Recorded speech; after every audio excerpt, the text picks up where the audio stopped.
तमं देवीं सरस्वती व्यासं ततो जयमुदीरयेत्। श्री कृष्ण चैतन्य प्रभु नित्यानंद श्री अद्वैत गदाधर श्रीवासादि गौर भक्त वृंद। हरे कृष्ण कृष्ण कृष्ण हरे हरे, हरे राम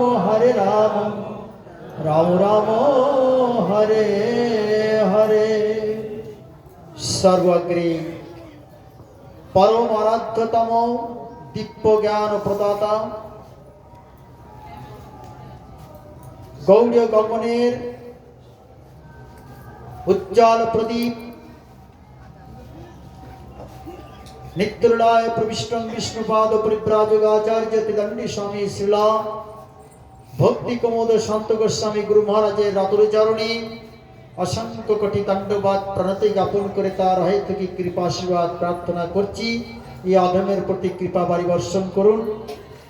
তৎপশ্চাৎ মায়াপুর চৈতন্য মঠ তদ গৌড়ীয় মঠ স্বামীর প্রতিষ্ঠাতা বিশ্ব বন্দিত আচার্যবর্য যিনি গৌর সুন্দরের বাণী নির্ভীক প্রচারক जगद्गुरु नित्यलय प्रविष्टं विष्णुपाद परिव्राजक आचार्य त्रिदंडी स्वामी शिला भक्ति सिद्धांत सरस्वती गोस्वामी ठाकुर परम गुरु महाराजेर श्री चरण कमले संख्यातीत दंडवाद प्रणति ज्ञापन करे तार हेतु कृपा आशीर्वाद प्रार्थना करছি। आदमेर प्रति कृपा बारी वर्षण করুন। उपस्थित आजকের এই ভগবতী অনুষ্ঠানের যিনি সভাপতি ব্যাসাসন অলঙ্কৃত করে আছেন এবং যিনি সমস্ত বিশ্বের প্রচারক গৌরবাণীর সেই সভাপতি মহাশয় त्रिदंडी स्वामी शिला भक्ति प्रपन्न तीर्थ गोस्वामी महाराजेर श्री चरण कमल वंदना करी তিনি আদমের প্রতি কৃপা বারি বর্ষণ করুন। উপস্থিত আজকের এই ভগবতীয় সভার त्रिदंडी पादगान যিনি आज 7 दिन ধরে ভাগবত কথা গুণকীর্তন করেছেন। আমি পাশে একটু ওই পারায়ণ করেছি, ভালো করতে পারি না তো ওই জায়গার কি, তো যিনি মোটামুটি হরি কথা শ্রবণ করিয়ে হরি কথা গুণকীর্তন করিয়ে সকল বিশ্ববাসীকে এবং ভক্তগণকে যিনি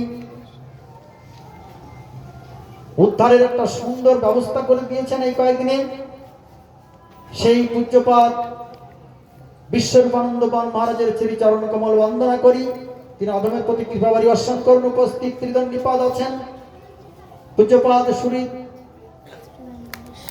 ত্রিদণ্ডী স্বামী শিলা ভক্তি সুরিত সজ্জন গোস্বামী মহারাজ তার শ্রী চরণ কমল বন্দনা করি। উপস্থিত অনন্তোত্তর কৃষ্ণদাস বাবাজি মহারাজ তার চরণ কমল বন্দনা করি এবং উপস্থিত সমস্ত ব্রহ্মচারী বৃন্দ বৈষ্ণব বৃন্দ ভক্তিমতী মাতৃমণ্ডলী সবার চরণ বন্দনা করি।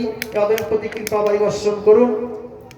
মহারাজ আমাকে আদেশ করেছেন আজকে এই অদ্বৈত প্রভুর শ্রী গুণ মহিমা কীর্তন করবার জন্য।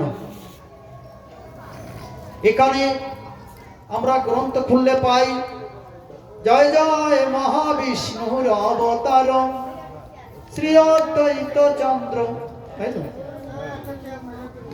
শ্রী অদ্বৈত প্রভুকে চন্দ্রের সঙ্গে তুলনা করে গেছে।